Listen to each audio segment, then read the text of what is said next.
እስከዚያ ድረስ ህዝብ ተነቃንቀው ይሄንን መብቱን ካላስጠበቀ አገሩን ካላዳነ ውጭም ያለው ልክ ዛፍ ያጣ ጉሬዛ ሆኖ ይቀራል። አበቃለት። በሌላ መልክ ይሄ ከሆነ በኋላ ቢያደርጉ ይሄንን ቢያከናውኑ እነሱ ደግሞ ኦሮሞ ምን ውስጥ እንደሚኖር ሊያውቁ ይገባል። ኦሮሞ ተከቦ ነው ያለው። ኦሮሞ አዲስ አበባ ብቻ አይደለም፣ መላው ኦሮሚያ በሌሎች ክልሎች የተከበበ አንገቱን ይቅበር እንጂ የሰው ልጅ መከራ በደረሰ ጊዜ ችግር በመጣ ጊዜ አውሬ ይሆናል።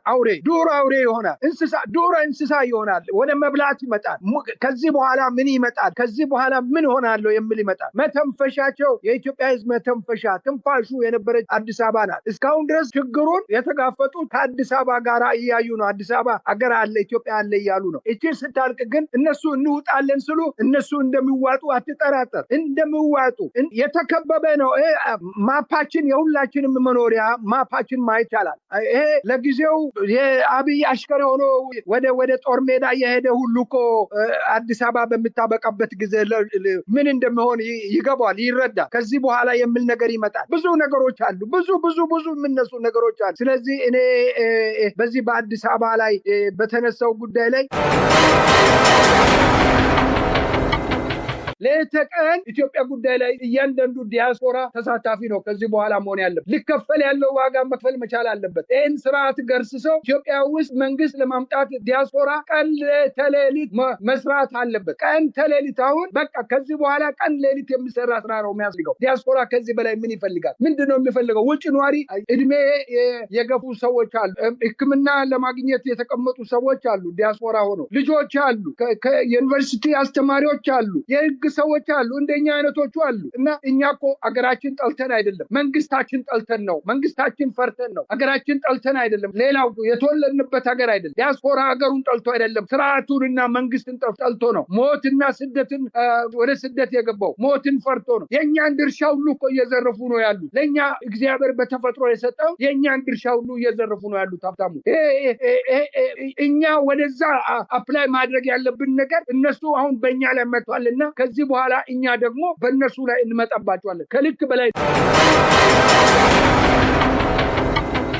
ቢመረጡም ምርጫ ቢኖርም ባይኖርም 90% እነሱ እንደሚወስዱ 10%ቱን ለሚፈልጓቸው እንደነ ኢዘማ አይነት ለራሳቸው የእንጀራ ልጆች አንዳንድ በእነሱ አባል ሆኖ ገለልተኛ ምንድነው ኢንዲቪዥዋል የሆኑ ሰዎች ለነሱ የሚሰጣቸው ብሎ 10% አውጥተው ጨርሶታል ምርጫው። ይሄ ምርጫ በዚህ አይነት ሁኔታ ላይ ያለ ስለሆነ አጃቢ ደግሞ ይሄንን ለማድነቅ የተነሱ አጃቢዎች አሉ። 73 የፖለቲካ ድርጅቶች 100 ምናምን ግለሰቦች ተብሎ ዝርዝራቸውን ምርጫ ቦርድ አውጥቶ አይተናል። ይሄን ካየን በኋላ ምርጫ የኢትዮጵያ ህዝብ ቦይኮት ማድረግ አለበት። ቶታሊ ምርጫ መካሄድ የለበትም። አገሪቱ በአደገኛ ጦርነት ናት ያለችው። ስለዚህ ምርጫውን ለማጭበርበሪያ መጠቀሚያ አድርገው ችለናል። ይሄ እንዲህ አይነት ሀሳብ እንደዚህ አይነት ድርጊት ህዝብን ለማሳሳት ህዝብ እንድስት ተደርጎ በተሳሳተ ሁኔታ ላይ ምርጫ አለ ብለው ለምርጫ እንዲወጣ ነው የሚያደርገውና ይህን ጥንቃቄ እንዲያደርጉ ነው። አንደኛው ምርጫው ጦርነት ባለበት ሀገር ላይ ምርጫ አይካሄድ። ማንን ነው የሚመርጠው? ጤና ይስጥልን የተከበራችሁ የህብር ሬዲዮ ቤተሰቦችና አድማጮች፣ በወቅታዊ ጉዳይ እንድንወያይ እንደወትሮ ሁሉ የአፍሪካ ሰላምና እርቅ ኢንስቲትዩት ዋና ዳይሬክተር ከሆኑት ከዶክተር ሸዋፈራው ኩራቱ ጋር እየተወያየን እንቆያለን። የአፍሪካ ሰላምና እርቅ ኢንስቲትዩት በተለይም መጪው ምርጫ አስታኮ ህዝቡ ይህንን ህገወጥ ምርጫ እንዳያካሄድ የበኩሉን አስተዋጽኦ እንዲያደርግና ትግል እንዲያደርግ ያወጣቸው መግለጫዎች አሉ። ከዛ ጎን ለጎን እንግዲህ አዲስ አበባን ወደ ኦሮሚያ ሙሉ ለሙሉ ማጠቃለል አለብን፣ አዲስ አበባ ውስጥ የሚኖሩ ኢትዮጵያን እንደ ውጭ ሀገር ዜጎችና ስደተኞች ይቆጠራሉ የሚለው ሰነድ ምን አንደምታ አለው ከሚለው ጀምሮ የተለያዩ ጉዳዮችን አንስተን እየተወያየን እንቆያለን። እንግዲህ የጠቅላይ ሚኒስትሩ አማካሪ ዲያስፖራን በተመለከተ ምን አገባቸው አስከሬናቸውም ወደዚህ አይምጣብን የሚለው የእሱ ብቻ ሀሳብ ነው ወይ ከሚለው ጀምሮ አጠቃላይ ያሉትን ሁኔታዎች እያነሳን እየተወያየን እንቆያለን። እስከ ውይይታችን ፍጻሜ አብራችሁ እንድትቆዩ የፕሮግራሙ አዘጋጅ ሀብታሙ አሰፋ ነኝ። በአክብሮት እንጋብዛለን። ጤና ይስጥልን ዶክተር ሸዋፈራው ኩራቱ፣ እንደምንሰነበቱ? እንኳን በድጋሚ ተገናኘን። ጤና ይስጥልኝ ሀብታሙ፣ ስለተሰጠኝ እድል እጅግ አድርጌ አመሰግናለሁ። እግዚአብሔር ከልብ አመሰግናለሁ። እንግዲህ በተለይ ወደ ውይይታችን ከመግባታችን በፊት በጋሞ በመሬት ናዳና በጎርፍ ሳቢያ ህይወታቸው ያጡ ዜጎች ቁጥራቸው እንግዲህ ከ125 በላይ አሻቅበዋል። ዛሬም አስከሬናቸው ያልተገኙ አለ። ከዚህ ቀደም እንግዲህ ጋሞ ላይ ተመሳሳይ አደጋ ደርሷል። ከዛ በኋላ አደጋውን ለመከላከል የተወሰዱ እርምጃዎች የሉም። አብይ አህመድ እንግዲህ ሰሞኑን አሩሲ ውስጥ ያውሉ ንጹሃን እንግዲህ በጥቂት ቀናት ውስጥ ከ29 በላይ የኦርቶዶክስ እምነት ተከታይ የሆኑ ሰላማዊ ሰዎች በማንነታቸው በሃይማኖታቸው ሳቢያ ከተጨፈጨፉ በኋላ አረብ ኤሚሬት ሀዘኑን ለመግለጽ ሄደዋል። ዛሬ ደግሞ አረብ ኤሚሬትን ጨምሮ በአዲስ አበባ የሚገኘው አሜሪካ ኤምባሲ በይፋ ሀዘናቸውን ከገለጹ በኋላ ደግሞ ከጥቂት ሰዓታት በፊት በማህበራዊ ገጹ አብይ አህመድ ከ4 ቀን በኋላ ሀዘኔን እገልጻለሁ ያለበት ቦታው ሄዶ የተለመደ ድራማ ለመስራት የሞከረበት ሂደት አለና ከዚህ ቀደም ተመሳሳይ አደጋ ደርሶ ዛሬም ተመሳሳይ እንደገና አደጋ የደረሰበት ሁኔታ የአገሪቱ ሀብት በጦርነትና በልጭልጭ ፕሮጀክቶች እየባከነ ነው፣ ለህዝቡ መሰረታዊ የሆኑ ነገሮች መሟላት አለባቸው ሲባል ልክ እንደ ልማት ተቃዋሚና የአገዛዙ ማህበራዊ ሚዲያ ፈቀላጤዎች ተደጋጋሚ ሀሳብ ያነሳሉና የደረሰውን አደጋና በአገዛዙ በኩል አደጋን መሰረት አድርጎ ደግሞ አብይ አህመድ ጀርባ ሰጥተው የቆዩበትን የሀዘን መግለጫ እንዴት አዩት?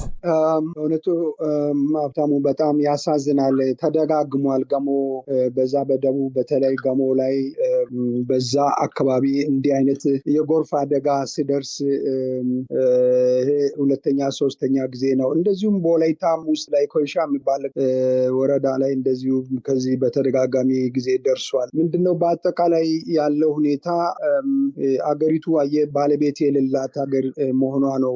ባለቤት ህዝብን መስመር የሚያስይዝ እንዲህ አይነት አደጋ በደረሰ ጊዜ ቶሎ ብለው ህዝቡን ከቦታ ወደ ሌላ ቦታ ሞቢላይዝ ማድረግ ወይም በአካባቢው ላይ ግድብ አድርገው በሚኖሩበት ቦታ ላይ እንደዛ አይነት ነገር እንዳይከተል ጥንቃቄ የማድረግ ስራ ሳይሰራ እንደ ቀልድ እየተተወ በ100 እስከ 200 ድረስ ህዝብ እየሞተ ነው፣ እያለቀ ነው ያለው። አንድ ቤተሰብ እንዳለ ሙሉ በሙሉ እያለቀ ነው ያለው እና ይሄ ገሞ ህዝብ በጣም የዋና ጥሩ ህዝብ ነው። ኢትዮጵያዊ ነው። ከኢትዮጵያዊነት ተባሮ ወደ አንተ ሀገሪ ይሄ ነው ተብሎ ወደ ሄደበት በዛም ቦታ ላይ ኑሮ አልቀናውም። አሁን እንደምታየው ጎርፍ ይዟቸው ነው እየወሰደ ያለውና የሚያሳዝን ነው። እንዲህ አይነት ነገር በተከሰተ ጊዜ አንድ ሀገር መሪ በቦታው ላይ ተገኝተው መመሪያ ሰጥተው ምን መደረግ እንዳለበት ዘላቂስ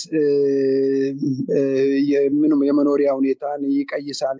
አሁን እንደምታየው አብይ አህመድ ጠቅላይ ሚኒስትር ተብሎ ነው በኢትዮጵያ በዓለም ደረጃ ላይ የጠራውና እሱ ወደ ዱባይ ነው የሄደው። በዱባይ በሚሳኤል ከኢራን ስለተመታች እና የወንድሙ የቢንዛድን የልደት ቀንን ለማክበር የገንዘብ ሚኒስትሩን አህመድ ሺሌን ሌሎቹንም አስከትሎ እዛ ነው ያለው። ይህንን ነው ያየሁት። በጣም የሚያስደነግጥ ነው። እግዚአብሔር መቼም ለሟቾቹ ነፍስ ይማር፣ ለተረፉት ቤተሰብ በእውነቱ መጽናናት ይስጥ።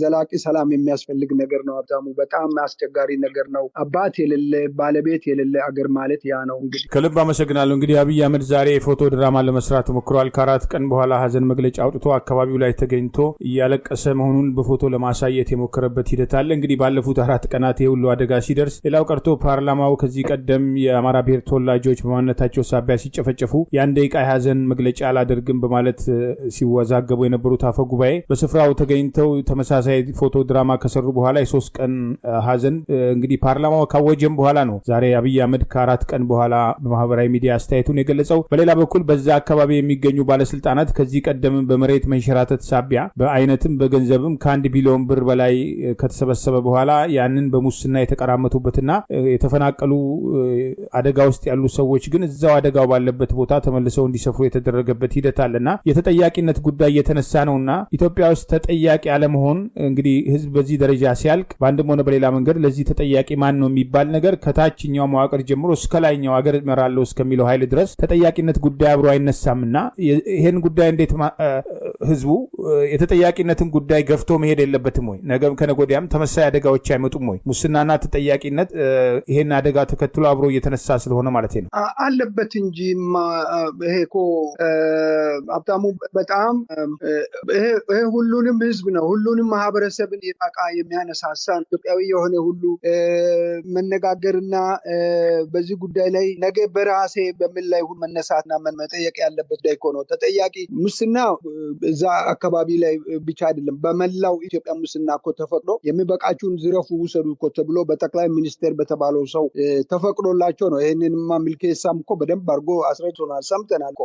ሚልኬሳ ባለበት ስብሰባ ላይ ነው ዝረፉ እስኪበቃችሁ ድረስ ዘርፋችሁ ግን አቁሙ ብሎ መመሪያ ሰጥቶናል እኮ ብሎ ሚልኬሳ ተናግሯል። ስለዚህ ሙስና አንድ ህዝቡ ሲሞት ህዝብ ሲያልቅ ምን ሲባል ለእነሱ ጉዳያቸው አይደለም። እነሱ ስልጣንን ማቆየት እና ህዝብን ደቁሶ መያዝን ነው። ስለዚህ ይሄ የተለመደ ነው። ተጠያቂነት መቼም ቢሆን ከህዝብ ግብር የሚሰበስብ አካል መቼም ቢሆን ተጠያቂ መቼም ቢሆን በምንኛውም ጊዜ ያልፋል። ይሄ ጊዜ ያልፋል፣ ተጠያቂነት ይመጣልና ይጠየቃሉ ብዬ አስባለሁ። የህግ ጥያቄ ይመጣል፣ የፖለቲካ ጥያቄ ይመጣል። ይሄ ይቀጥላል። ሀብታሙ ከልብ አመሰግናለሁ። ያው ዶክተር ሚልኬሳ ሚዳጋም አቶ ታዬ ደንዳም እንግዲህ በተለይ አብይ አህመድ የሰራቸውን ወንጀሎች በተለይ በኋላ ላይ ስለ ምርጫ እናነሳዋለን። ዶክተር ሚልኬሳን ቤተመንግስት ጠርቶ ቃል በቃል ያለበትና ዛሬ አብይ አህመድ በምርጫ የሚሰራው ድራማ ምንድን ነው የሚለውን በተግባር መወያየት ይቻላል። ሌላው እንግዲህ ሰሞኑን በተለይ የአዲስ አበባን ወደ ኦሮሚያ ክልል የማካለል እንግዲህ ባለፉት አብይ አህመድ ስልጣን ላይ ከወጣ ጀምሮ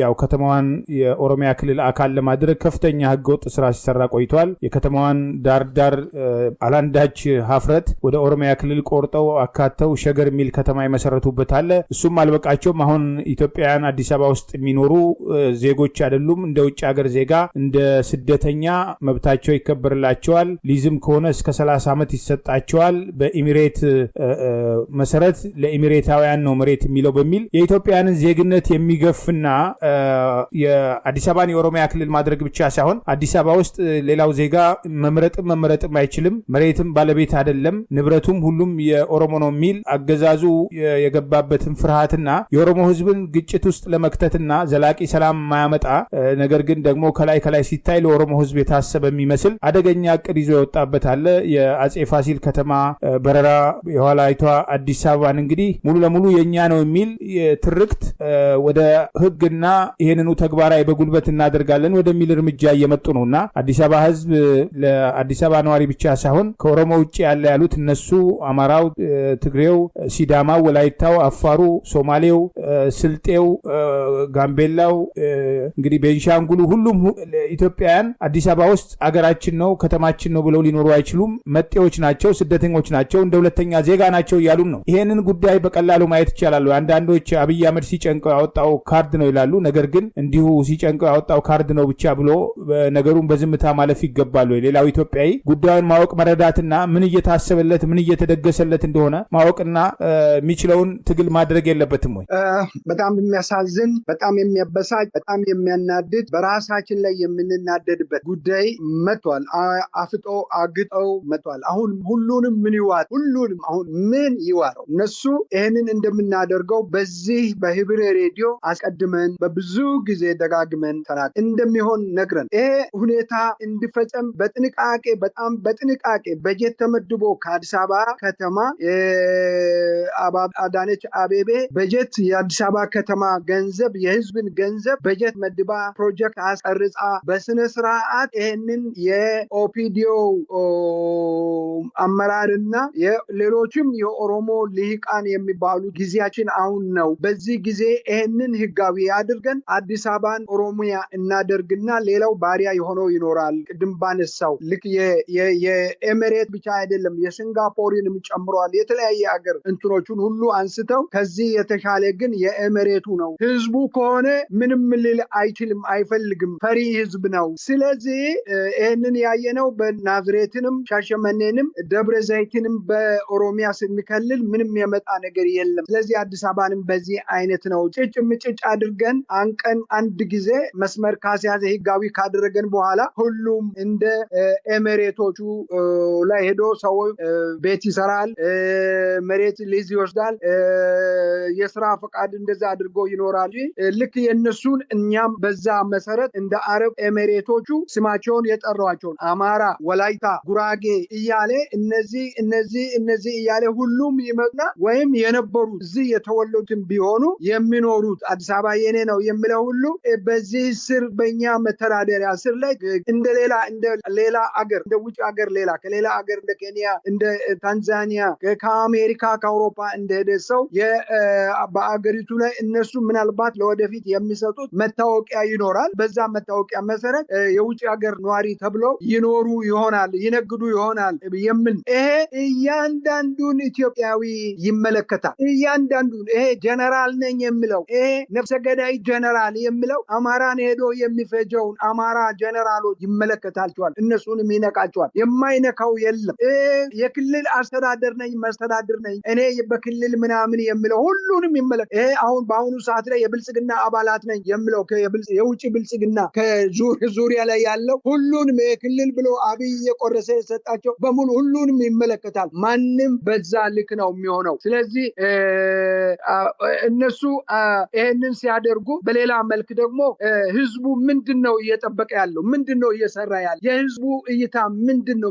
እስከምን ድረስ ነው? ሀብታሙ በጣም አደጋ ትልቅ ጦርነት ከፋኖ ጋራ ከሚደረገው ጦርነት የበለጠ ኢትዮጵያ የምትባል ነገር እዛ ላይ ታበቃለች። አዲስ አበባ ስትጠፋ ኢትዮጵያ ጠፋች ማለት፣ ኢትዮጵያን አጠፏት ማለት፣ እቅዳቸው ተሳካ ማለት። ስለዚህ አዲስ አበባን ማጥፋት፣ አዲስ አበባን መጠቅለል ማለት ሀብታሙ ኢትዮጵያ የለችም ማለት ነው በጠቅላላ። ከዛ በኋላ ምንም መሰረት የለም። ከዚህ ውጭ ሀገር ያለው ወደ ኢትዮጵያ የሚባል ነገር አይኖረውም። ኦሮሚያ ነው የሚሄደው። ቲኬት የሚቆርጠው እንደ ኬንያ ኦሮሚያ ብሎ ነው የሚሄደው። ኦሮሚያ ሄዶ ወደ ትውልድ ቦታው ነው የሚኖረው። ምናልባት ለትራንዚት ለማድረግ አዲስ አበባ ሊያርፍ ይችላል። አባቱ እናቱ ምናምን የሚባል ነገር የለም፣ አይኖረውም። ጭራሽ ሙሉ ኦርደር ነው የሚሆነው ይሄ። ስለዚህ እኔ ኢትዮጵያዊ ሆነ አማርኛ የሚሰማ በኢትዮጵያ የበቀለ ሁሉ በውጭም በውስጥ ያለው በተለይ ውስጥ ያለው ኢትዮጵያዊ ሁሉ አሁን ነው በእጁ ይዞ መውጣት ያለበት ብዬ አስባለሁ። ከዚህ የበለጠ ነገር አይኖርበት። ይሄ ነገር የሚሆነው ደግሞ አሁን ሩቅ አይደለም። የተወሰኑ ቀን ተቆርጦ ነው። ከዚህ ምርጫ በፊት ማለቅ አለበት በሚያዚያ ወር ላይ ተብሎ ነው የተወሰነው። በዚህ በሚያዚያ ወር ላይ ይሄ ነገር ስብሰባ አላቸው። እዛ ላይ ይወሰናል፣ እዛ ላይ ይደመደማል። ይሄንን ማፍረስ የሚችል ህዝብ ነው አሁን የሚፈልገው። ህዝብ ነው አሁን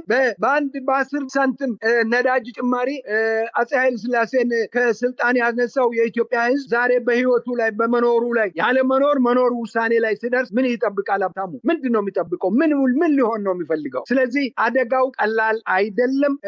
ይሄ የሚወሰነው በሚቀጥለው በሚያዚያ ወር ውስጥ ነው። እስከዚያ ድረስ ህዝብ ተነቃንቀው ይሄንን መብቱን ካላስጠበቀ፣ አገሩን ካላዳነ ውጭም ያለው ልክ ዛፍ ያጣ ጉሬዛ ሆኖ ይቀራል። አበቃለት። በሌላ መልክ ይሄ ከሆነ በኋላ ቢያደርጉ ይሄንን ቢያከናውኑ እነሱ ደግሞ ኦሮሞ ምን ውስጥ እንደሚኖር ሊያውቁ ይገባል። ኦሮሞ ተከቦ ነው ያለው። ኦሮሞ አዲስ አበባ ብቻ አይደለም፣ መላው ኦሮሚያ በሌሎች ክልሎች የተከበበ። አንገቱን ይቅበር እንጂ የሰው ልጅ መከራ በደረሰ ጊዜ፣ ችግር በመጣ ጊዜ አውሬ ይሆናል። ዱር አውሬ ይሆናል። እንስሳ ይሆናል። ወደ መብላት ይመጣል። ከዚህ በኋላ ምን ይመጣል? ከዚህ በኋላ ምን ሆናለሁ የሚል ይመጣል። መተንፈሻቸው የኢትዮጵያ ህዝብ መተንፈሻ ትንፋሹ የነበረች አዲስ አበባ ናት። እስካሁን ድረስ ችግሩን የተጋፈጡት ከአዲስ አበባ ጋር እያዩ ነው። አዲስ አበባ አገር አለ፣ ኢትዮጵያ አለ እያሉ ነው። እቺ ስታልቅ ግን እነሱ እንውጣለን ስሉ እነሱ እንደሚዋጡ አትጠራጠር። እንደሚዋጡ የተከበበ ነው። ማፓችን የሁላችንም መኖሪያ ማፓችን ማየት ይቻላል። ይሄ ለጊዜው የአብይ አሽከር ሆኖ ወደ ጦር ሜዳ የሄደ ሁሉ እኮ አዲስ አበባ በምታበቃበት ጊዜ ምን እንደሚሆን ይገባዋል፣ ይረዳል። ከዚህ በኋላ የሚል ነገር ይመጣል። ብዙ ነገሮች አሉ። ብዙ የምነሱ ነገሮች አሉ። ስለዚህ እኔ በዚህ በአዲስ አበባ ላይ በተነሳው ጉዳይ ላይ እንዲሁ እንደ ቀልድ እንደ ተራ ካርደ ወጣ ምናምን እያሉ የሚያወሩት አንዳንድ ሰዎች የሚያውቋትን ያክል ነው፣ የሚረዷትን ትንሿ ነው የሚያወሩት። እሱ አይደለም። እነሱ ከልባቸው ነው የሚሰሩት።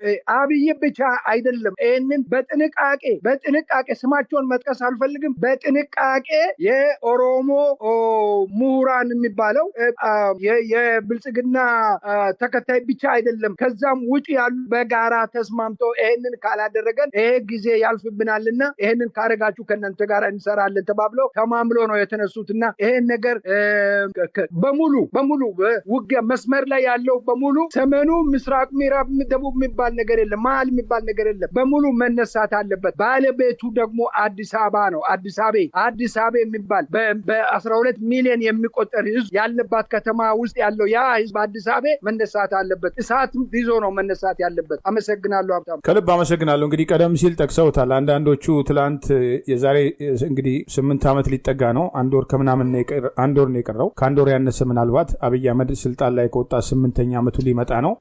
እንግዲህ ጥቂት ቀናት ነው የቀሩት ማለት ይቻላል። ባለፉት 8 ዓመታት እንግዲህ የተናገሩትን ነገር ነው እየሰሩ ያሉት። ያስታውሱ እንደሆነ ሌሎችም ብዙዎችም እንደሚያስታውሱት የኦነግ መሪዎች አዲስ አበባ መጡ በተባለ ጊዜ የጋሞ ብሔር ተወላጆች ላይ ቡራዩ ላይ ሁሉ ጭፍጨፋ በተፈጸመ ማግስት ዶክተር ዲማ ነጎ የኦነግ መስራቾች መካከል አቶ በቀለ ገርባም እንግዲህ ተቃዋሚዎች ከሚባሉት 5 የሚሆኑ የኦሮሞ ተቃዋሚ ፖለቲካ ፓርቲዎች አሁን ዛሬ ሰሞኑን እንደ አዲስ የወጣውን አጀንዳ አንስተው አዲስ አበባ የኦሮሚያ አካል ነች፣ ከዚህ በኋላ አዲስ አበባ ውስጥ የሚደረግ ምርጫ በኦሮሚያ ክልል እንደሚደረግ እንደማንኛውም ምርጫ ይሆናል በማለት የዛን ጊዜ የጋራ መግለጫ አውጥተዋል። አብይ አህመድ ይመራው የነበረው አቶ ለማ በሊቀመንበርነት ይመሩት የነበረው የኦህዲድ የጊዜው ኦህዲድም ተመሳሳይ አመለካከት ያለው መግለጫ አውጥቶ ነበር። ነገር ግን በዛ ጊዜ ስንናገር በዛ ጊዜ ለማሳሰብ ሲሞከር አብይ አህመድ ኢትዮጵያዊ ነው፣ ከአብይ አህመድ በላይ ኢትዮጵያ የለም በሚል ሲቀሰቅሱ የነበሩ ግለሰቦች አሁን ደግሞ ተገልብጠው አይ ጊዜያዊ አጀንዳ ነው የሳበው። እርግጥ ነው ይሄ ብዙሃኑን የኦሮሞ ህዝብ እዚህ አጀንዳ ውስጥ በመክተት በሌላው ላይ ለማነሳሳትና ስልጣኑን ለማስቀጠል ስልጣኑ አደጋ ውስጥ ሲወድቅ የሳበው የመጨረሻ ካርድ ነው ብሎ መናገር ይቻላል። ግን ባለፉት 8 ዓመታት ሲሰራ የነበረው ነገር ይሄ ነው፣ ሲናገሩ የነበረው ነገር ይሄ ነው። ሰውን እንደ ሁለተኛ ዜጋ እንደ መጤ መቁጠር አባዜ በራሳቸው ላይ ነገ ከነጎዲያ ምን ያመጣል የሚለው ነገር ሆኖ ዞሮ ዞሮ ከዚህ የፖለቲካ እብደት ውስጥ ያልወጣ ኃይል ይህንን ለማስፈጸም እየሰራ ያለ ሌላው ግን ራሱን አዘናክቶ ሳይዘጋጅ ሳይታገል መቆየት አለበት ወይ? ከዚህ በላይ ጊዜ መጠበቅ ይገባል ወይ? ፋኖን ለመደገፍ ከፋኖ ጎን ለመቆም እያንዳንዱ እኮ በህይወቱ በቤቱ በንብረቱ ላይ ነው የመጡበት። ዜጋ አይደለህም፣ ሁለተኛ ዜጋ ነህ፣ ስደተኛ ነህ፣ የውጭ ሀገር ዜጋ ነህ እያሉት ነውና ይሄ እብሪት በቀላሉ እንትን ይላሉ። ይሄ እኮ ሀብታሙ ግልጽ ነው። በጣም ኦፊሻሊ የሚታይ ነገር ነው። ይሄ አሁን ምንድነው መሰለህ እኛ አይደለንም ይሄንን ከመሬት አንስተን አሁን የምናወራው ነገር እኛ ፈጥረን አይደለም። እንደነሱ እኛ ውሸት አናወራ። መምረጥ አይችልም። አዲስ አበባ ውስጥ የሚኖር ሰው አዲስ አበባ የተወለደ አዲስ አበባ ነዋሪ ከ150 ዓመት ከ250 ዓመት በፊት የነበረ ህዝብ ትውልድ ምርጫ አዲስ አበባ ውስጥ መምረጥ አይችልም ሲባል ምንድነኝ ብሎ ነው የሚኖረው። መኖሪያው ራሱ ህዝቡን ሲጠይቀው ምንድነህ አንተ ቢባል ምንድነው ምንድነኝ ብሎ ነው ማንነኝ ብሎ ነው የሚኖረው። የመኖር ፈቃድስ ለሱ የሚሰጠው ማን? የፈለገውን ያኖራል። የፈለገውን ግልጽ እኮ ነው። ኤሚሬቶቹ እኮ ከውጭ ሄዶ ሰው መልክ አላማረኝም ብሎ ማባረር ይችላል። ውጣ ብሎ ከሀገር ያስወጣል። ያ ማለት በኤሚሬቶች ነው። አሁን በብዙ ሀገሮች ላይ ሙከራ አድርጓል። በብዙ ሀገሮች ላይ ተሞክሮ ብሎ ሞክሯል። ከዛ ሁሉ የመረጡ አሁን ኤሚሬቶቹን። ስለዚህ ሌላው ህዝብ እኮ አሁን ቅድም ያነሳው ሌሎች ብሔሮች ወይ ብሔር ከሌላ ቦታ የመጣ ጎሳ በሙሉ አዲስ አበባ ውስጥ የሚኖረው በሙሉ ምርጫ በሚመጣበት ጊዜ ወደ ክልሉ ሄዶ በራሱ ክልል እዛ ላይ መምረጥ እንጂ አዲስ አበባ ላይ አይመርጥም ስል ኢትዮጵያ የምትባል ነገር የለችም። እሱን ጨርሰናል ማለት ግልጽ ትርጉም። ሁለተኛ እነዚህ ሰዎች ኢትዮጵያዊ አይደሉም ማለት። ስለዚህ ምንድነው ቁልጭ ባለ አማርኛ ምንድነው የምንነገረው? ኢትዮጵያን ጨርሶ ደምስሷታል፣ አጥፍቷታል። ዲስመንት ሆናለች ኢትዮጵያ ማለት። ስለዚህ አሁን ምንድነው ለኢትዮጵያ ስል ለራሱ ስል ኢትዮጵያን ማዳን መቻላል። ለራሱ ስል ሁሉ እሳት እኮ ይዞ ነው መነሳት ያለበት። ብዙ ጊዜ አንዳንድ ነገሮችን አንስተናል። ማርቲን ሉተር ኪንግ በሞተ ጊዜ አሜሪካ ውስጥ ያለው ጥቁር እኮ ቤቱን ነው ያቃጠለው። የራሱ መኖሪያ የራሱን ቤት አቃጥለው ነው ለትግል ያ ነው ዛሬ አሜሪካን ዲሞክራሲ ፍትህና ዲሞክራሲ የሰፈነው። የዛ ቤት መቃጠል ምክንያት የነዛ ጥቁሮች ቤት መቃጠል ምክንያት ዛሬ ለአሜሪካ ነጻነት አሜሪካ በሰላም ሰው እንዲኖር ያደረገው የነዛ ሰዎች ቤት መቃጠልና በራሳቸው ላይ መወሰን ነው። ስለዚህ ብዙ በዛ አይነት ብዙዎቹን ማንሳት እንችላለን። ብዙዎቹን መጥራት ይቻላል። ስለዚህ ሰው በራሱ ላይ ነው መወሰን ያለበት። ይሄ ነገር መንገዱን ከሳተ ቆይቷል። ሀብታሙ ካዛንቺስንና ፒያሳን ሲያፈርሱ ዝም ብሎ ነው የጠበቁ። ዝም ብሎ ነው የአዲስ አበባ ሰው ያየው። በራሱ ላይ እንደሚመጣ ይሄ ቀን እንደሚመጣ አላወቀ። ይሄ ቀን አሁን መጥቷል። ምን ይሁን ምን ይዋጠው? ያለው እድል አሁን ምንድነው? እሳት ይዞ መውጣት ነው። ማንን ነው የምንወቅሰው? ህዝቡ ነው የምንወቅሰው። ኦፒዲዮን አይደለም የምንወቅሰው። ብልጽግናን አይደለም፣ አብይን አይደለም የምንወቅሰው። አሁን ህዝቡ ነው ተጠያቂ። አገር በማጥፋት ላይ ህዝቡ ተሳታፊ ነው። በፍርሃት ተሳታፊ ነው። ለሆድ በመገዛት ተሳታፊ ነው። አሁን ሆድ ለተገዛም በሆዱም ለኖረው ሆዱን ትቶ በፍርሃት ለኖረው ሁሉንም እኩል ነው ይሄ ውሳኔ የሚመለከተው ይሄ ኦርደር። ስለዚህ በዚች 4 ሳምንት ጊዜ ነው የምትቀረው። በዚች 4 ሳምንት ጊዜ ውስጥ ህዝቡ ከፍተኛ ንቅናቄ፣ ከፍተኛ አመት፣ ከፍተኛ ትግል ካላደረገ ኢትዮጵያ የምትባል ነገር አትኖር። ኢትዮጵያን ያጠፏል፣ እነሱንም ያጠፋል። አዲስ አበባ ይፈርሳል። ምንድነው መሰለህ በአባባሪ ላይ መጽሐፍ ላይ ይሄ ነገር አለ። ኦሮሞ የሰው ንብረት ነው የሚፈልገው። ሰው ያለማው ነው ሄደው ምናልባት ህዝቡ እንግዲህ አሁን አብይና ጓደኞቹ ለስልጣን ሲሉ በዘረኝነት የቀሰቀሷቸው የኦሮሞ ወጣቶችን እያፈሱ እያስጨረሷቸው ነው በጦርነት። ኦሮሚያ ክልል ምን እየተደረገ እንደሆነ ህግና ስርዓት እንዴት እንደማይከበር በአደባባይ አባገዳዎችን ሳይቀር እኮ ነው የኦሮሚያ ልዩ ኃይል ጨፍጭፎ ከኦነግ ጋር ተዋግተን ተሸነፍን ብለው ባሰቡ ጊዜ የፈጸሙት ድርጊት የሚታወቅ ነውና ምናልባት ህዝቡን ችግር ውስጥና አጣብቂኝ ውስጥ ለመክተት ምክንያቱም 97 ላይ ህዋቶች ህዝቡ በምርጫ ድምጽ ሲቀጣቸው የትግራይ ተወላጆችን ማታ ማታ ቀበሌ እየሰበሰቡ ንብረት ወደ ቀበሌ ትግራይ ወደ መቀሌ ተብሏል የሚል ሐሰተኛ ቴድሮስ ሀጎስ የሚባል የህዋት ቃል አቀባይ ነበረ፣ ግማሽ ጎኑ ኤርትራዊ። በጊዜው ሆን ብሎ የትግራይ ተወላጆችን ወደ አንድ ካምፕ ለመሰብሰብ የዘረኝነት ቅስቀሳ ያደርጉ ነበረ ስልጣናችን አደጋ ላይ ወደቀ ባሉ ጊዜ። ግን ዛሬ ህዋትና የትግራይ ህዝብ ያለበትን ደረጃ ሁሉም ሰው የሚገነዘብ ይመስለኛል። ስንት ቦታ እንደተበጣጠሱ፣ ስንት ቦታ እንደተከፋፈሉና ያ በጅምላ መደገፍ፣ ያ በጅምላ ሆ ብሎ መነሳት በአንድም ሆነ በሌላ መንገድ ዋጋ ሲያስከፍላቸው ቆይቷል። የኦሮሞ ህዝብም የአብይና ጓደኞቹ እብደትና ዘረኛ አጀንዳ ሁሉን ኬኛ ማለት ዘላቂ ሰላምና መረጋጋት እዛ ሀገር ላይ ሊያመጣ እንደማይችል አብይ እንደተባለው ነው። አረብ ኤሚሬት ቤት ሰርቷል። እዚህም እስከቻለ ድረስ ይኖራል።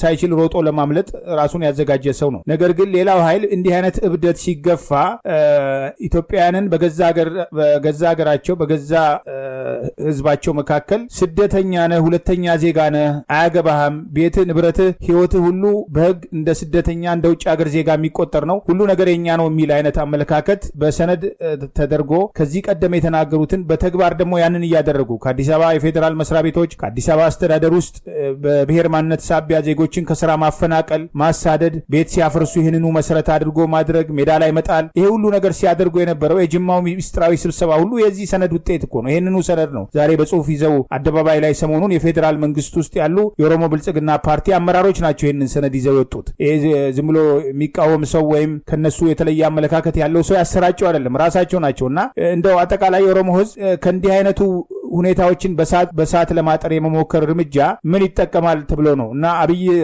ኦሮሞ ህዝብ ዘንድ ለመሸጎጥ የኦሮሞ ህዝብን ይዞ ራሱን ለማዳን እየተንቀሳቀሰ ስለሆነ በተለይ ህዝቡ ይህንን በአግባቡ መረዳት የለበትም ወይ? ይህንን አሁን በግልጽ የሚያሳየው አብይ አህመድ ራሱ በዚህ ጉዳይ ላይ ኢንቮልቭድ መሆኑን የሚያሳዩ ነገሮችን በግልጽ ማሳየት ይቻላል። ሀብታሙ የምድር ጦር አዛዥ የነበረ ሰው ሌትናል ጀነራል አምጥተው አዲስ አበባ ከተማ ፖሊስ ኮሚሽን ሲያደርግ ሌሎችንም የሱ ጠባቂ የነበሩ ታማኞቹን ምክትል ኮሚሽነር፣ የደህንነት ኮሚሽነሮች፣ ሌሎችን እንደዚህ ታማኝ የሆኑትን ሰዎች በአዲስ አበባ ከተማው ዙሪያ ላይ ሰብስቦ መሾም ማለት አዲስ አበባ ላይ ህዝቡ ብነሳ ወታደራዊ አሁን ባለው ሁኔታ ላይ ኢትዮጵያ ይሄ የፖሊስ ስርዓት ማለት ፖሊስ ሰራዊት ማለት ሲቪል ማለት ነው። የህግ አካል ማለት ነው። አንዱ የህግ አካል ህግ አስፈጻሚ ማለት ከህግ አስፈጻሚውን ወደ ወታደራዊ ጁንታነት ለውጦታል እኮ አዲስ አበባ። ስለዚህ በአሁኑ ሰዓት ላይ ያለው እንትኖች ምልክቶቹ በዚህ አይነት ነው እየታዩ ያሉት። ስለዚህ በቀላል የሚታይ አይደለም። ማንም ሰው አሁን ይሄ ጉዳይ ማንን ነው የማይመለከተው? ቅድም ያልኩት ሁሉን ይመለከታል። እሱ መመልከት ብቻ አይደለም። ዲያስፖራ ውጭ ያለው ቤት ሰርቶ የሚያከራይ ቤት አለኝ እዛ ነው እናት አባቴ እዛ ነው ያሉት የሚሉት ሁሉንም ይመለከታል። ሁሉንም ከዚህ በኋላ ቤቴ ንብረቴ ምናምን እዛ ንብረት ስላለ እንደዚህ ሆኜ ምናምን የሚባል ነገር የለም። እያበቃለት ዲያስፖራውም እየበቃለት። ስለዚህ በአጠቃላይ ሁኔታ ይሄ ነገር አብጦ መጥቷል። ቅድም ያነሳሁት ፖይንት አለ። ያ ምንድነው? ካዛንቺስና ፒያሳን ሲያፈርሱ ለምንድነው ካዛንቺስን የምታፈርሰው አላሉ። የአዲስ አበባ ህዝብ ለምንድነው የምታፈርሰው? ምንድነው ነዋሪውን የምታባረረው? ለምንድነው? ይሄ ነገር ወዴት እየሄደ ነው አልተባለ። አሁን የመጨረሻ ካርዳቸውን አላማቸውን ለማሳካት እቅዳቸው ይሄ ነው። ያለሙትን ሌላው ሰው ያለማው የሌላውን ሰው ንብረት ለመዝረፍ ነው። አዲስ አበባ የኦሮሞ ከተማም አገርም ሆኖ ከመቼውም ጊዜ በኋላ አዲስ አበባ የኦሮሞ ከተማ አይደለም።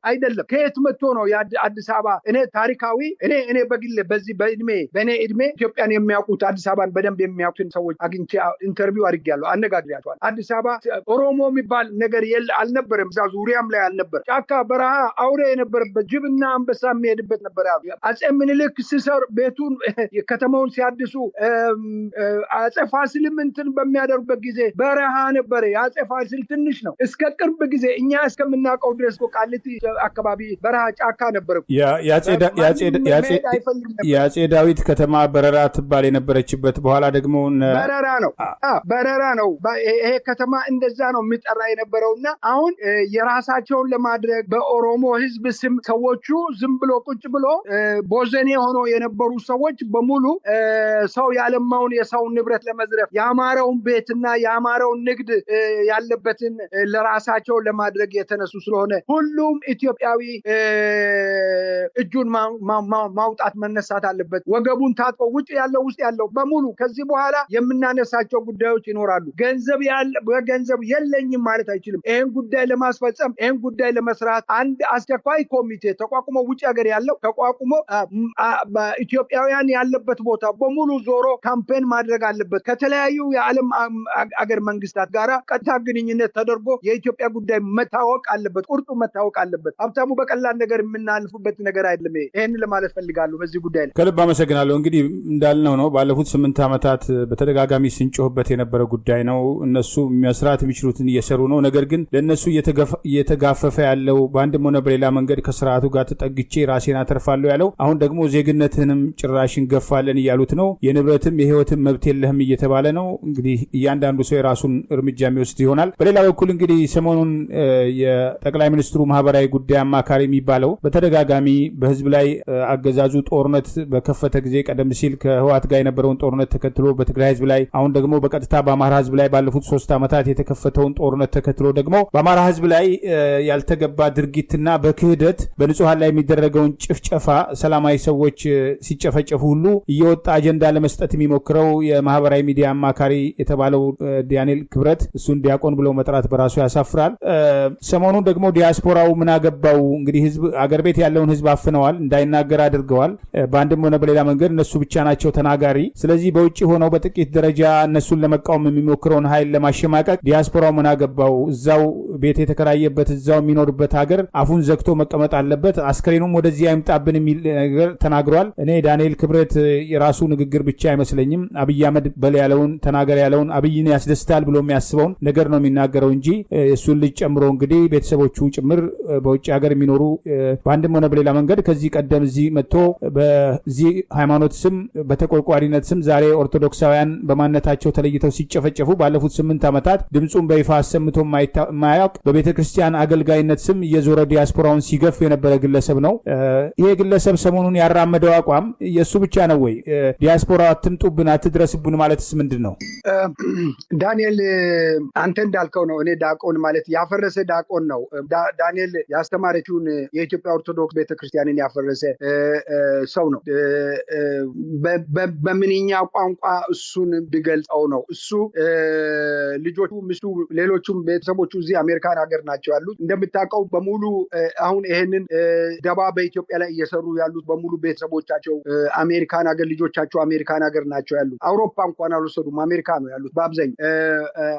ዳንኤል ክብረት ኢትዮጵያን ለማፍረስ ሆን ብሎ ከተነሱ ሰዎች ውስጥ መጀመሪያ የራሱን ማዕረግ ድቁናውን አፍርሶ ነው ወደዚህ የገባው። ድቁናውን ያፈረሰ ሰው ከዚህ ምን ትጠብቃለህ? አጋንንት ነው። ስለዚህ ከዚህ ከአጋንንት የሚጠበቅ ነገር የለም። እሱ በመጀመሪያ የአብይ አሽከር ሲሆን እግሩ ላይ ሲወድቅ እሱና ብርሃኑ ነጋ እግሩ ላይ የአብይ እግር ላይ የሚወዱ ሰዎች ናቸው። እጁን እንደ ቄስ እንደ ሃይማኖት አባቶች የሚስሙ ሰዎች ናቸው። እነዚህ እኮ አብይ የሚናገረው ነው የሚተነፍሱ፣ ከኦፒዲዮ የሚሰጣቸው ነው የሚናገሩ። ስለዚህ በዚህ ጉዳይ ላይ የታወቀ ነው። አብይ ማን ነው?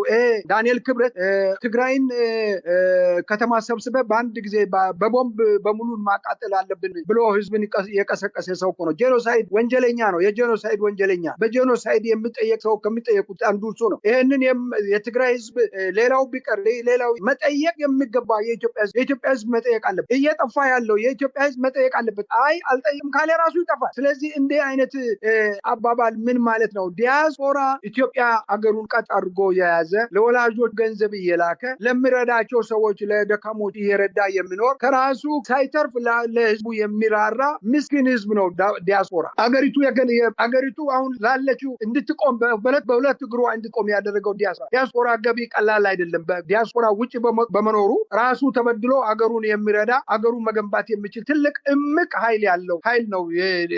የውጭ ኗሪ ዜግነቱን ቀየረ አልቀየረ፣ ለሌላ ዜጋ ወሰደ አልወሰደ፣ አገሩን የሚወድ ለአገሩ የሚሟገት አሁን እኛ እንደምናደርገው ሁሉም በልቡ የሚያደርግ የተጠየቀውን የሚሰጥ ህዝብ ነው። የውጭ ሀገር ኗሪ እንዲሁ ዝም ብሎ ቀላል ህዝብ አይደለም። እንዲሁ ዝም ብሎ የሚመለከት ህዝብ አይደለም። ትልቅ ህዝብ ነው። ትልቅ እውቀት፣ ትልቅ ልምድ ያለው የሰለጠነ ህዝብ ነው። ይሄ ህዝብ እንደውም ሲሆን ሀብታሙ ዲያስፖራ ከሀገሩ ላይ ማግኘት የሚገባውን ከሀገሩ ላይ አግኝቷል። ከሀገሩ ላይ እኮ ምንም ነገር ሳያገኝ ከራሱ ወደ አገሩ የሚያፈስ ህዝብ ነው። ይሄንን እንኳን የማያውቅ ደንቆሮ ነው። ይሄ ዲያቆንም አይደለም፣ ፍጹም ደንቆሮ። ይሄ እንደ ቁመቱ ልቡ የወረደ ሰው ነው። ትንሽ ሰው ነው። እንዲህ አይነቱ ናቸው ኢትዮጵያን ወክለናል የሚሉ ትንንሾች፣ በጣም ትንንሾች ስለሆኑ ትንንሽ ነው የሚያስቡ። ኢትዮጵያ በዚህ ልክ ነው፣ በእነዚህ ነው እጅ ነው የወደቀች። ነውር ነው። ማንም ሰው ዲያስፖራ ኢትዮጵያዊ ብቻ ነው እንዴ? በአለም ላይ ያለው ኬንያ ዲያስፖራ አለ፣ የሩዋንዳ አለ፣ የናይጄሪያ አለ፣ የደቡብ አፍሪካ የሌለን ዲያስፖራ የታል? በሀገሩ ላይ ወደ አገሩ ሲሄድ የሀገሩ መንግስት ተቀብሎ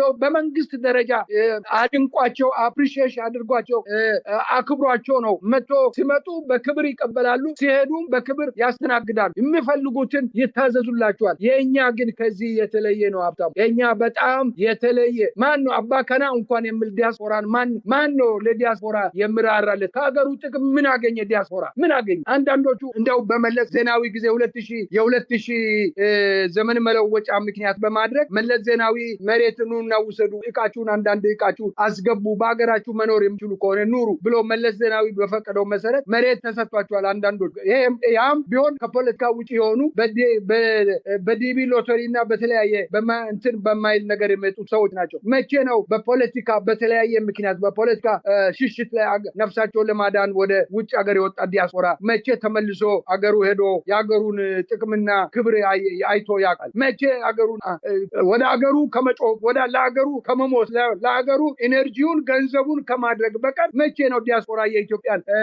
ጥቅም አግኝቶ የሚያውቀው? ይህንን ዲያስፖራ ነው ስትሞት እንኳን መት ያቀበርም የሚለው። ስትሞት ይህንን ነው መከልከል ያለብናል። ይሄ እኮ ከአለቃው ጋር የተነጋገሩትን ነው ተናገር ተብሎ ነው የተናገሩ። ስለዚህ ዲያስፖራ አሁን እንግዲህ ከዚህ በኋላ ድሮም ዲያስፖራ ይሄ ነገር ይደርሳል፣ እንዲህ ይሆናል፣ እንዲህ ልትደረግ ነው እያለን ነበር። አሁን ግን ይኸው አብጦ መጥቷልና ምን ይሁን በእጁ ያለውን ማፈንዳት የሚችለውን በእጁ ያለውን ማፈንዳት፣ በእጁ ላይ ያለውን ነገር በሙሉ መጠቀም ነው። ለተቀን ኢትዮጵያ ጉዳይ ላይ እያንዳንዱ ዲያስፖራ ተሳታፊ ነው። ከዚህ በኋላ መሆን ያለበት ሊከፈል ያለው ዋጋ መክፈል መቻል አለበት። ይህን ስርዓት ገርስሰው ኢትዮጵያ ውስጥ መንግስት ለማምጣት ዲያስፖራ ቀን ተሌሊት መስራት አለበት። ቀን ተሌሊት። አሁን በቃ ከዚህ በኋላ ቀን ሌሊት የሚሰራ ስራ ነው የሚያስፈልገው። ዲያስፖራ ከዚህ በላይ ምን ይፈልጋል? ምንድን ነው የሚፈልገው? ውጭ ኗሪ እድሜ የገፉ ሰዎች አሉ፣ ሕክምና ለማግኘት የተቀመጡ ሰዎች አሉ፣ ዲያስፖራ ሆኖ ልጆች አሉ፣ የዩኒቨርሲቲ አስተማሪዎች አሉ፣ የህግ ሰዎች አሉ፣ እንደኛ አይነቶቹ አሉ። እና እኛ እኮ አገራችን ጠልተን አይደለም፣ መንግስታችን ጠልተን ነው፣ መንግስታችን ፈርተን ነው። አገራችን ጠልተን አይደለም፣ ሌላው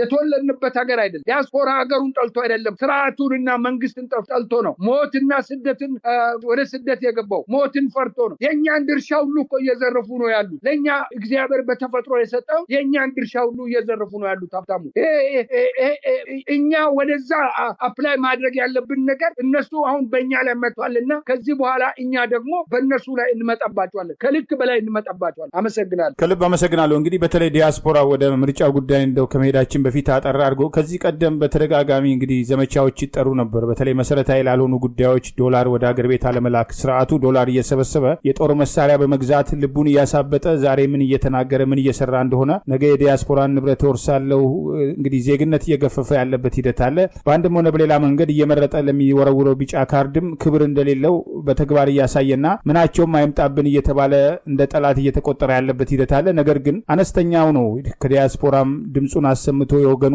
የህዝቡ ችግር መከራውን በይፋ ሲናገር የቆየው። ዝምታው ግን እንዳረዳው በግልጽ እየታየ ነውና መሰረታዊ ከሆኑ ቤተሰብ ከመደገፍ አነስተኛ ጉዳዮች ውጪ ዲያስፖራው በተለይ ከፍተኛ የሆነ የውጭ ምንዛሪ ለአገዛዙ ምንጭ ነው። እንግዲህ ከ6-7 ቢሊዮን ዶላር በላይ በአመት እየሰበሰብን ነው እያሉ እየተናገሩ ነው። ይሄን ዲያስፖራ ነው እንግዲህ እያጠላሉ ያሉት። ይሄ ዲያስፖራ ቢያንስ እጁን ሰብሰብ ቢያደርግ ለ3 ወር እንኳን የተለያዩ አማራጮችን በመከተል ወደ አገር ቤት የሚልከውን ገንዘብ መለወጥ ቢችል አስፈላጊ ለሆነ ለቤተሰብ መርዳት ብቻ ካልሆነ በስተቀር ሌሎች ፕሮጀክቶች ላይ ለማዋል እጁን መሰብሰብ ቢችል ትልቅ ተጽዕኖ ውጤት ያመጣል ተብሎ ይታሰባልና አሁን እየከፈተ ላለው አገዛዝ ዲያስፖራው ትርጉም ያለው ተግባራዊ ውሳኔና እርምጃ መውሰድ የለበትም ወይ? የውጭ ምንዛሬን ተከትሎ ጥያቄ የለውም ሀብታሙ፣ ምንም ጥያቄ የለውም። እኛ አሁን ካሁኑ በኋላ የምናደርገው እሱ ነው። በሙሉ ኃይልና በሙሉ ጉልበት እሱ ነው መውሰድ ያለብን። በእኛ በኩል ላይ ሳንክሽን እንዴት ማድረግ እንዳለብን፣ በኢትዮጵያ ጉዳይ ላይ ሌሎችም ሰዎች እንዴት መሳተፍ እንዳለባቸው ከዚህ በኋላ ይሄ እንደ ቀልድ የማንንም ጨዋታ የማንንም ዘለፋና የማንንም እንደፈለገ መጥቶ አገሪቱ የኔ ናት የሚለውን ኃይል በዝምታ ሁሉም ሰው መመልከት የለበትም። ከዚህ በኋላ እያንዳንዱ ግለሰብ ያገባኛል፣ እኔን ያገባኛል፣ እኔ ባለ ጉዳይ ነኝ፣ ባለቤት ነኝ፣ ኢትዮጵያን እኔም ሀገር ናት፣ ሀገሬን ልታጠፋ ልትበላ አትልም፣ ይሄንን ህዝብ አታጎሳቁልም ብሎ ዲያስፖራ መነሳት አለበት። ይሄ ምንም ጥያቄ የሌለው ነገር ነው። ምንም ማንም ልልና ሊያደርግ የሚችለው አባባል ነው። ስለዚህ እኔ ለማለት የሚፈልገው እያንዳንዱ ግለሰብ እያንዳንዱ ሰው አቅሙ የሚችለውን ሁሉ በማድረግ ይሄንን ስርዓት ዲያስፖራ በተለይ ዲያስፖራ ቀን ከሌሊት ከዚህ በኋላ መስራት አለበት። ይሄ ሚዲያ የሚሰማ ይሄንን ውይይታችን የዛሬ የአዲስ አበባን ሁኔታ የኢትዮጵያን ሁኔታ ሳይሰማ ያለው በዚህ ሚዲያ ላይ የሚሰማ ሁሉም ወገቡን ታጥቀው ትግሉን ማፋፋም አለበት። የትግሉ ባለቤት የኔ ነው ከዚህ በኋላ ማለት አለበት። እያንዳንዱ በእርግጥ የሱ ነው፣ በእርግጥ የሱ ነው። ይሄ ጉዳይ የእያንዳንዱ ግለሰብ እያንዳንዱ ዲያስፖራ ሞቶ አስከሬን እንዳይመጣብን የተባለ መሆኑን እንዲያውቅ ያስፈልጋል። እኛ እየተዋጋን የእኛን አገር እንዴት እነሱ የምለው ቅድም እኔ ያነሳዋን እኛ ከሀገራችን ዲያስፖራ ምን አገኘ ከሀገሩ ላይ ዲያስፖራ እንደየትኛው ዲያስፖራ ነው የኢትዮጵያ ዲያስፖራ በሀገሩ ጉዳይ ላይ የሚወስነው? ከመቼ ጀምሮ ነው የኢትዮጵያ ዲያስፖራ ክብር የሀገሩ መንግስት ሲሰጥ ያለ? መቼ ሰጥቶ ምን አይነት ክብር ይሰጥ ነበር? ምን አይነት ጥቅም ይሰጥ ነበር? ምን አይነት ቤኔፊት ያገኝ ነበር ከዲያስፖራ ከኢትዮጵያ? ይህን ዲያስፖራ ነው ዝም ስላለ ዲያስፖራውን አሁን አጠፋለሁ ብቻ አይደለም አንተን እኔ ከምድረ ገጽ አጠፋለሁ ብሎ የተነሳው። ስለዚህ ዲያስፖራ ከዚህ በኋላ ለራሱ ማወቅ አለበት፣ ወገቡን ታጥቆ መታገል አለበት፣ ስርዓቱን ማስወገድ መቻል አለበት። ሀብታሙ ይሄ ነው መብቱን የሚያስከብረው ህዝቡ ራሱ ነው። መብቱን ማስከበር መቻል አለበት። ዲያስፖራ መብቱን ማስከበር አለ። ነፍሰ ገዳዮቹን ማስወገድ መቻል አለበት። ከኢትዮጵያ ህዝብ ጫንቃ ላይ ክፎቹን ማንሳት አለበት። ሀብታሙ ይሄ የግድ ይላል፣ የግድ ነው። ይሄ በዚህ ጉዳይ ላይ ድርድር የሚባል እንኳን አይኖርም። ድርድር አናደርግም በዚህ ጉዳይ ላይ ሀብታሙ። ይሄ ነው ለማለት የሚያስፈልገው። ትግሉን ሁሉም ሰው ነው መታገል አለበት። ሁሉም ሰው ይመለከተዋል። ሁሉም ሰው የራሱ ጉዳይ ነው፣ የኔ ጉዳይ ነው፣ በገንዘቤ በአቅሜ። ሚዲያዎቹን በዚህ ላይ የሚሰሩት ሚዲያዎቹን ምን ቸገራችሁ ብሎ መጠየቅ መቻል አለበት። እውነቴን ነው የምነግርህ፣ ችግራቸውን መረዳት አለበት ሚዲያዎቹ። ከዚህ በኋላ ሚዲያዎቹ ነጥረው መውጣት አለበት። በእንትን የተዋጠ በዲስክሪሚኔሽን ውስጥ ያለው ሚዲያዎቹ ሁሉ በሙሉ ከዚህ ጋራ የሚያበቁበት ጊዜ እየመጣ ነው ብዬ አስባለሁ።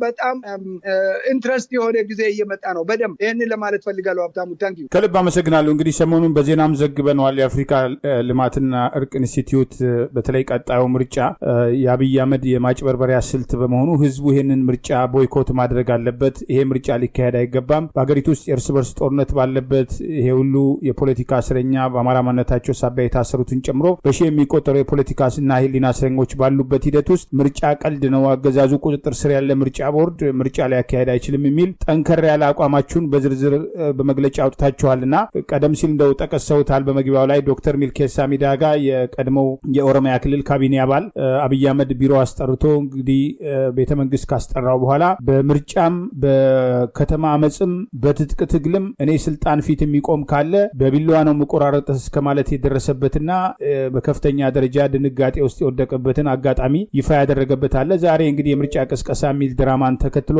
ልክ ህጋዊና ሰላማዊ ምርጫ እንደሚካሄድ አድርገው ድራማ ለመስራት እየሞከሩ ነው። ይሄ ባለበት ሂደት ውስጥ እንግዲህ እናንተ ደግሞ ምርጫው ተግባራዊ መሆን የለበትም፣ ይሄን ምርጫ ህዝቡ ቦይኮት ማድረግ አለበት እያላችሁ ነው። ያን ተግባራዊ ማድረግ የሚቻልበት ሁኔታ አለ ወይ? የዚህ መግለጫ ዋነኛ ዓላማ ምንድን ነው? ምርጫ ላይ ያየነው የተገናዘብነው ጉዳዮች አሉ። አንደኛ እንደምታውቀው የኛ ስራ አስፈጻሚዎች በጋራ የሚሰሩ ሌሎች ድርጅቶች የድርጅት መሪዎች ያሉበት ሀገር ነው። ሪፖርት ከዛ የሚመጣው የምርጫ ሁኔታን የሚመለከት ሪፖርቶች አሉ። እኛ በተጨባጭ ሪፖርት ከደረሰን በኋላ ከሀገሩ ከዛም ካሉት ጋራ ሚቲንግ ስብሰባ አድርገን ነው በስብሰባ ወስነን ነው የምናስተላልፈው መግለጫ። ይሄ መግለጫ ኢትዮጵያ ሕዝብን ይጠቅማል። ከጥቅም ውጭ ሌላ ቋንቋ ቢኖር ባከልኩት በጨመርኩት ምርጫ ላይ የተሳተፉት ግልገል ፖለቲከኞች ሁሉ አሉ። ፖለቲካ ዲሞክራሲና ምርጫ ሰላማዊ የሚሆነው ዲሞክራሲ ምርጫ የሚመጣው ታማኝ መንግስትና አገር ሲኖር ነው። በመጀመሪያ አገር ሲኖር ነው። ሁለተኛ ነገር ደግሞ ሰላም ሲሆን ነው። ሰላማዊ በሆነ ቦታ ላይ ነው ምርጫ የሚመጣው። ኢትዮጵያ በአሁኑ ሰዓት ላይ 90% ጦርነት ላይ ነው ያለ። አገሮቹን እዛ ላይ ዘርዝረናል። ጊዜ ለመቆጠብ በጣም ጥቂቶች ማንሳት ይቻላል። አማራና ኦሮሚያ በጦርነት ላይ ነው ያለው፣ ትግራይ ጨምሮ በጦርነት ውስጥ የገቡት። ትግራይም በአሁኑ ሰዓት ላይ ወደ ጦርነት ሙሉ ጦርነት እየገባ ነው ያለው። ቤንሻንጉል ጦርነት ውስጥ ነው ያለው። አፋር በጦርነት ውስጥ ነው ያለው። ሶማሌ ብትንትኑን ወጥተው በዚህ አይነት ሁኔታ ላይ ያለ ነው። ደቡብ መከራ ረሃብና ከጦርነት ባላነሰ ረሃብና በኑሮ ስቃይ ነው ያለው። ስራ አጥነት አንገቱን ይዞ ያለበት አገር ላይ ነው ያለው። በዚህ አይነት ሁኔታ ላይ ያለው ምርጫ ምረጥ ማለት እንደ ቀልድ ይቆጠራል ነው በአጠቃላይ ሁኔታ። ይህንን ምርጫ ደግሞ የሚያጅቡት አጃቢዎቹን ነው በተለይ ትኩረት ያደረገው ነው። ምርጫ አብይ ጨርሶታል። 90% ራሳቸው ምርጫውን እንደሚወስዱና ምርጫ ካርድ እንደሚሰጣቸውና ቢመረጡም ምርጫ ቢኖርም ባይኖርም 90% እነሱ እንደሚወስዱ 10%ቱን ለሚፈልጓቸው እንደነ ኢዘማ አይነት ለራሳቸው የእንጀራ ልጆች አንዳንድ በእነሱ አባል ሆኖ ገለልተኛ ምንድነው ኢንዲቪዥዋል የሆኑ ሰዎች ለነሱ የሚሰጣቸው ብሎ 10% አውጥተው ጨርሶታል ምርጫው። ይሄ ምርጫ በዚህ አይነት ሁኔታ ላይ ያለ ስለሆነ አጃቢ ደግሞ ይህንን ለማድነቅ የተነሱ አጃቢዎች አሉ። 73 የፖለቲካ ድርጅቶች 100 ምናምን ግለሰቦች ተብሎ ዝርዝራቸውን ምርጫ ቦርድ አውጥቶ አይተናል። ይሄን ካየን በኋላ ምርጫ የኢትዮጵያ ሕዝብ ቦይኮት ማድረግ አለበት። ቶታሊ ምርጫ መካሄድ የለበትም። አገሪቱ በአደገኛ ጦርነት ናት ያለችው። ስለዚህ ምርጫውን ለማጭበርበሪያ መጠቀሚያ አድርገው እንደነ ኢሃፓ ወጣቶች አይነቶቹ ምርጫን በማጀብ ላይ ምርጫ ክርክር ውስጥ ታይተዋል። ኢሃፓ የድሮ ኢሃፓ ከሆነ እነሱ ከሆነ ሁሉ ነገር የሚያውቁ የሚታዝቡ የትግል ስልትን ጭምር የሚያውቁ ሰዎች ያሉበት ይመስለኛል። ከዛ ውጪ አዲስ ሆኖ የሚመጡት ልጆ ወጣቶችን ወደፊት ያመጡ የሀገሪቱን ሁኔታ ተጨባጭ ሁኔታ የማያውቁ ምርጫ ዲሞክራሲያዊ የሚባለውን ዝም ብሎ የሚመለከቱ የአብይ አጃቢዎች ሆኖ ነው የብልጽግና አጃቢ ሆኖ የሚገኙ መሆናቸውን አንዳንዶቹን ለማየት ችለናል። ይሄ እንዲህ አይነት ሀሳብ እንደዚህ አይነት ድርጊት ህዝብን ለማሳሳት ህዝብ እንድስት ተደርጎ በተሳሳተ ሁኔታ ላይ ምርጫ አለ ብለው ለምርጫ እንዲወጣ ነው የሚያደርገውና ይህን ጥንቃቄ እንዲያደርጉ ነው። አንደኛው ምርጫው ጦርነት ባለበት ሀገር ላይ ምርጫ አይካሄድ። ማንን ነው የሚመርጠው? የትኛው ነው የሚመርጠው? ቅድም ባልነው መሰረት እነሱ ራሳቸው እኛ ተመርጠናል ብለው ይኸው ግንቦት ከፊታችን ነው ያለው ተመርጠናል ብለው ይምጡ። ትግሉ በዚህ አይነት ይቀጥላል። እንደውም እነሱ ኦሮሞቹ ጥሩ ሰዎች ናቸው በእውነት ብልጽግና ከምርጫ በፊት አዲስ አበባን ጠቅለን እንወስዳለን እያሉ ነው። ከዛ በኋላ ድብልቅልቁ ይወጣል ብለን ነው የምንጠብቀው። ድብልቅልቁ ነው የሚያስፈልገው። ስለዚህ እኛ የምንፈልገው ምርጫውን አይደለም። ምርጫው አሳች ነው የሚሆነውና ምርጫ ላይ ማንም ግለሰብ ማንም ኢትዮጵያዊ የትኛው ቢገደድ እንኳን ምርጫው ላይ እንዳይሳተፍ ነው የኛ ግዴታ ቢሆን እንኳን ታገል እንጂ ታግለ ሙት እንጂ ምርጫ የለም። ጦርነት ላይ ያለ ህዝብ እንዴት ምርጫው ይገባል የሚለው አንሳ። ሰላም በሌለበት ሀገር ላይ ምን አይነት ምርጫ አለ የሚለውን አንሱ የሚል ነው የኛ አቀራረብ። በዚህ መልክ ነው ሀብታሙ ለመግለጽ የፈለገ። ከልብ አመሰግናለሁ። ሰፋ ያለ ውይይት ነው ያደረግነው። እንግዲህ ሌሎች ወቅታዊ ጉዳዮችን አንስተን ወደፊት እንወያያለን። እንግዲህ መሬት ላይ ያለው ሁኔታ ምን ይመስላል? እየተንቀሳቀሱ ያሉ እንግዲህ ፓርቲዎች ከወዲሁ የተለመደ ክስ ማቅረብ ጀምረዋል። አገዛዙ በተቆጣጠረው ምርጫ ቦርድ እየተካሄዱ ያሉ የምርጫ ምዝገባዎች ምን እንደሚመስሉ እየተጋለጡ ያለበት ሂደት አለ። ዞሮ ዞሮ የነበረው ድራማ እየተደገመ ነውና ያለውን ሁኔታ ወደፊት አይተን እንደምንወያይ ተስፋ አደርጋለሁ። ለሰጡን ጊዜ ለሰጡን ማብራሪያ ከልብ አመሰግናለሁ። እንደወትሮ ሁሉ እግዚአብሔር ይስጥልኝ። እኔም አመሰግናለሁ ሀብታሙ። እግዚአብሔር ይስጥልኝ። አሜን። ክቡራን የህብር ሬዲዮ ቤተሰቦችና አድማጮች ስታደምጡ ለቆያችሁ ምስጋናችን ይድረሳችሁ። የህብር ሬዲዮ ኦፊሻል የዩቲዩብ ቻናላችንን ሰብስክራይብ ያላደረጋችሁ ሰብስክራይብ በማድረግ በተጨማሪም የደውል ምልክቱን በመጫን የህብር ሬዲዮ ቤተሰብ እንድትቀላቀሉ በአክብሮት እንጋብዛለን። እንደወትሮ ሁሉ የህብር ሬዲዮ ቤተሰቦች ፕሮግራሞቻችንን ላይክ በማድረግ ሼር በማድረግ አስተያየቶች ሀሳቦቻችሁን በመስጠት አብሮነታችሁን ትገልጹ በአክብሮት እንጋብዛለን። በድጋሚ እናመሰግናለን። ጤና ይስጥልን። ቸር እንቆይ።